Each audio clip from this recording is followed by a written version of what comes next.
Abakristaayo ku Katwe Matters Church bakedde okusinkana wamu n'okusinza Katonda ku lw'obulamu bw'akyabawadde n'ekisa kye. Bano bakubiriziddwa obutakaaba nnyo ko n'obutaggwaamu maanyi mu mmeeme zaabwe wabula bongera okumwebaza olw'ebintu by'enjawulo by'abatuusizzaako n'ebirala bingi nga bwe bikyuka mu bulamu bwabwe. Teweeraliikirira, tokaaba, toggwaamu maanyi.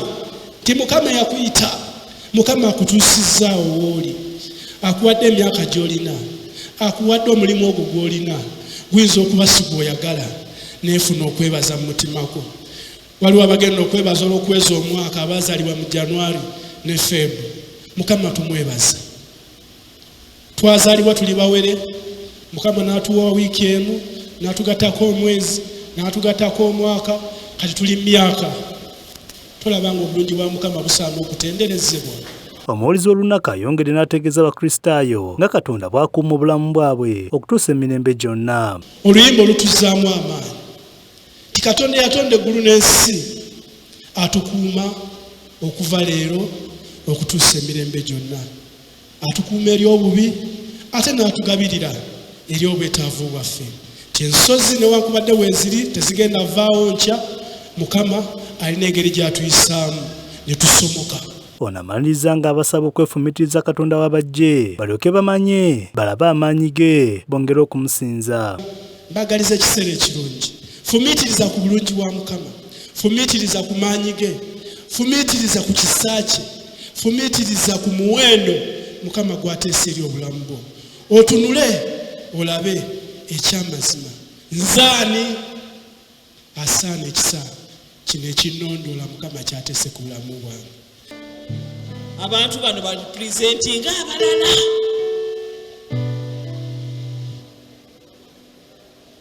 Keeke eriwa ng'abalala bwe muyimira, abalala beerabira. Gisumulule, abalala beerabira. Kati tulina okujjukira omwaka, omwezi n'olunaku lwe baakola ki. Era twebaza nnyo abawaddeyo. Nze yange mujja kukola nnene mwezi gwa Kutaano, May. Olwekyo temujja kukola ntono. Omuzaana tusanyusa okulaba, Musawo Alice tusanyusa okulaba, Dokita ne Maama Kibenge tusanyuse, Maama Kimbo wangulengedde, mwebale kujja. Kanso Mugisa ali luddawa, Kanso Mugisa asanyusa okulaba, era n'omukulu w'otudde naye awo, Mwami Kyeyune,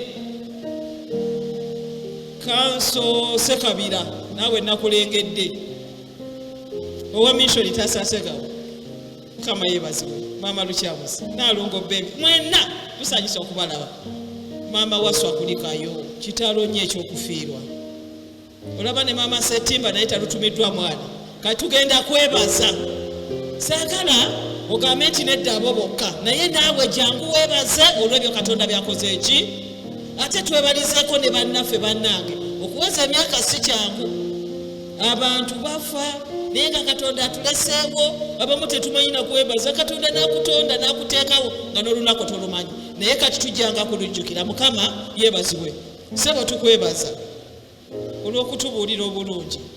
Era ng'oyogera bw'oti oyogera bw'oti. Lima mu bungi, balima emiyembe, balima ennaanansi, balima ebibala byonna mu bungi ddala. Era twafunye n'omukisa ogulambula ku factory eyo gye bagamba gye bazimba egenda okuprosesinga emmwanyi ng'ezikolamu kofi owa buli kika. Baalinga babatiisa oluusi abamu babadde batya nti emmwanyi yaffe bayina bya politics nga bwe mubadde mubiwulira, naye buli alina w'olima lima emmwanyi. Kubanga twalabye emmwanyi bagenda giprosesinga okuviira ddala ku kaawa asembayo okuba omunafu paka ku kaawa abadde ava e Germany, avaawa yonna agenda kubanga afulumira Uganda wano mweyo Africa Coffee Park. Factory y'amaanyi nnyo, nene nnyo.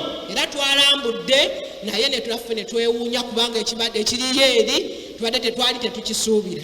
Kale mulime emmwanyi kubanga egenda kubeera processed wano ng'ekolebwa ng'ate ffe tugi-exportinga ng'ewedde ng'eri finished good ng'emaze okugattibwako omutindo. N'olwekyo mbakubi. Nicholas Bamwine yabaduka Delta TV Amasukulumu.